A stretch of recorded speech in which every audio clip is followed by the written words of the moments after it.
Hello, fighter survivors and thrivers. Welcome to the Cancer Show. It is Super Spiritual Sunday and it's Super Bowl Sunday too. Oh my goodness. Wow. That was fun. Okay, so let me tell you about Super Bowl. It's crazy. Okay, so last night we have a group of friends that we've been quarantining with, and everybody is very, very safe. We all get tested before we meet up. So we got tested on Thursday evening. And some people actually in our group, it's a small group, have already been vaccinated. So anyways, we wear masks, we follow the rules, and everybody's on the same wavelength. So anyways, last night I wanted to prepare because we're going to one of the family's houses tonight or earlier today to watch the Super Bowl. And so I made brownies and funfetti cake, which is like a white cake with like little funfetti, like pastel, I don't know, little candies inside the cake. So I baked them perfectly, and I put them on top of the stove and covered them, and there's just going to ice them today and decorate them. Actually, Sophia, my daughter, was going to do that. So they were perfect, and they set perfectly, and I was very happy about it. And about, I don't know, like 5 a.m, I heard this kerfuffle, like something's going on, and I was like, what is happening? So I get out, and I remember we have a new puppy, and we have Delilah, which is the mom. And I go into the kitchen, and Delilah, she jumped up on the stove, and this is like it's a glass. It's a glass round for pies or cakes. And so the cake was in this glass round. She had taken it down. I just knocked it down with her paw and somehow got the cake out of the glass cake. I don't want to say it's not a tin. The glass cake round, and she was eating the cake, and so I picked it up. I picked up the cake. She didn't eat that much, but I could not use the cake. All right, so got up for church, went to church, came back, made a new cake, decorated it, and looked really, actually I'll post a picture. It was really cute. Sophia made signs, one for the Chiefs and one for the Buccaneers. And we went to our friend's house, and they had this chart where you could bet on each team, and it wasn't very much to put in. It was like $20, and you got 4 spots, 4 squares. So I put in 20 for Sophia, and I put 20 in for Connor, and I said, hey guys, come and fill out your squares. But they didn't come fill out their squares because they were just too busy having fun. And so I said, okay, I'll fill out your squares for you. It looked like this. Okay? That's what it looked like. And so the first round came as we were watching the game, and one of my friends, Simona, she won $80. Yay, we're all celebrating. Woohoo, woohoo. And then the next thing was the second. I don't actually really know how this works.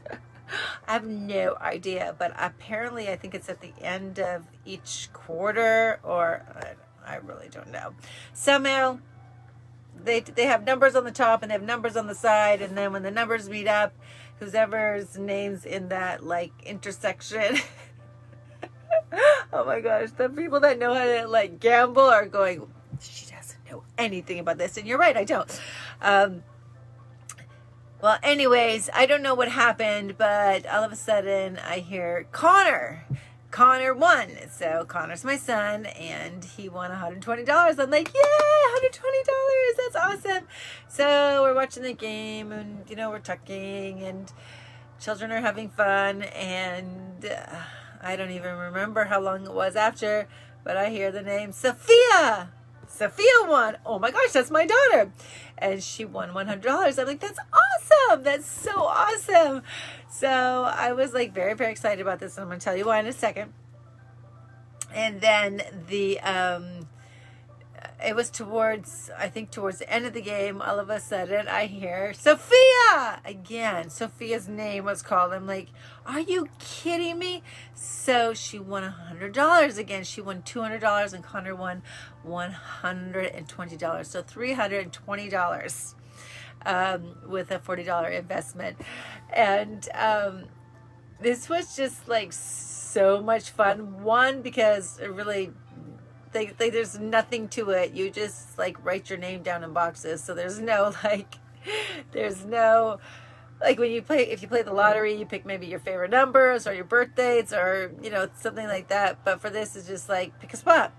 So when I was picking the spot, this is the part. This is the universal spiritual part that people don't believe in, but I believe in it because it works. When I was writing down their names, I was manifesting. I was manifesting the spots. And I'd be like, Sophia, winning spot. Connor, winning spot. I did 4 of each.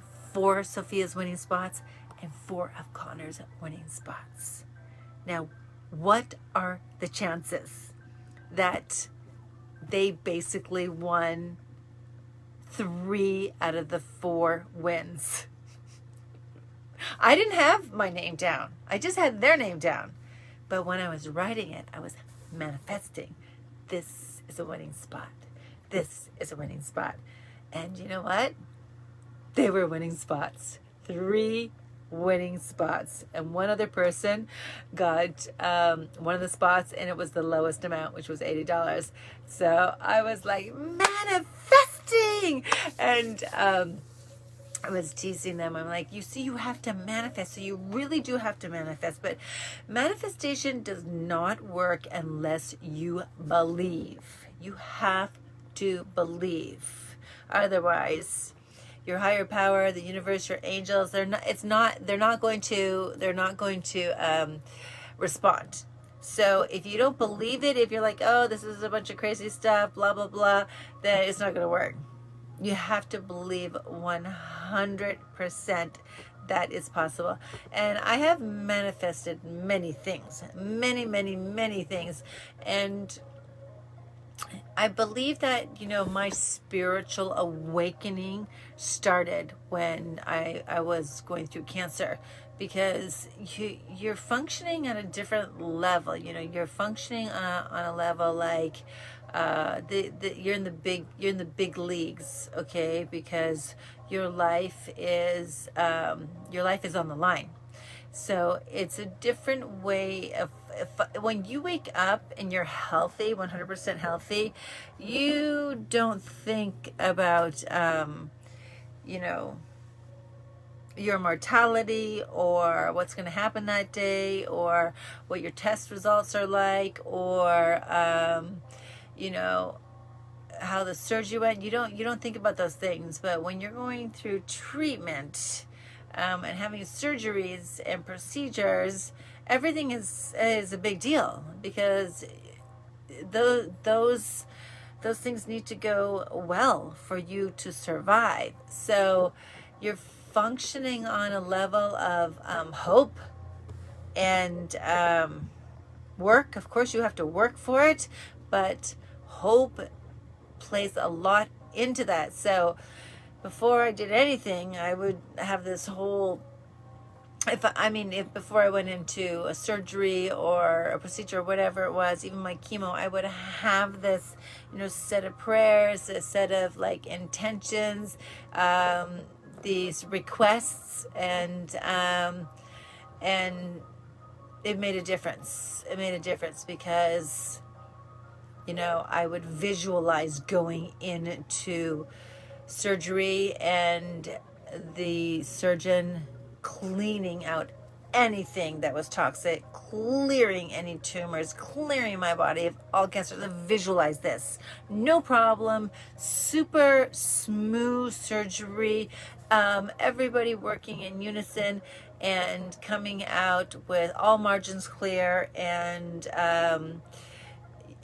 all of the cancer removed. So I would visualize that. Same with the procedure, when I had to get my port in, or, I had a couple biopsies here and like right in through here that hurt. Also lymph nodes, when I had a biopsy for my lymph nodes, all of those things. When I went in, I visualized everything just going perfectly and that it wasn't going to be painful, and that helps a lot. So it's almost like manifestation. You're going to manifest a successful surgery. You're going to manage successful chemo treatments. You're going to manifest and manage basically your whole journey through your thoughts and what you think.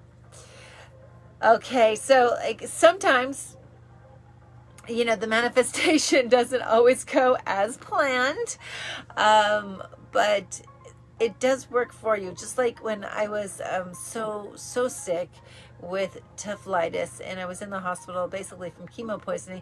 The chemo that I was getting at the time was just too much for my body. So me ending up sick in the hospital allowed me to rethink my chemo sessions and find a new oncologist that suited my that was just more in line with how my body was reacting to this chemo, because the chemo that I was getting before was just too much for my body. My new oncologist altered my chemo, so it was much better for me and easier for me to process. And so I feel like that was meant to happen. I was meant to change oncologists, and ending up in the hospital with chemo poisoning, basically it was just typhlitis, is how that happened. I ended up in the hospital and I got what I needed, which was a new doctor. So manifestation can happen in many ways. That doesn't mean that there's a straight line to it.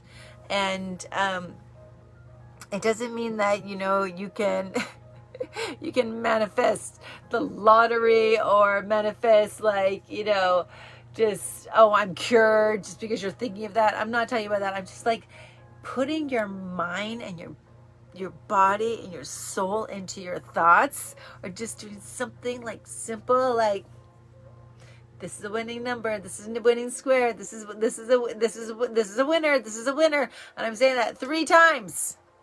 It happened. I consider that proof. That is proof to me. So that was a really fun Super Bowl. I will not forget this. Also, when people say you're lucky, you start to believe that. You start to believe that you're lucky, and then you become lucky.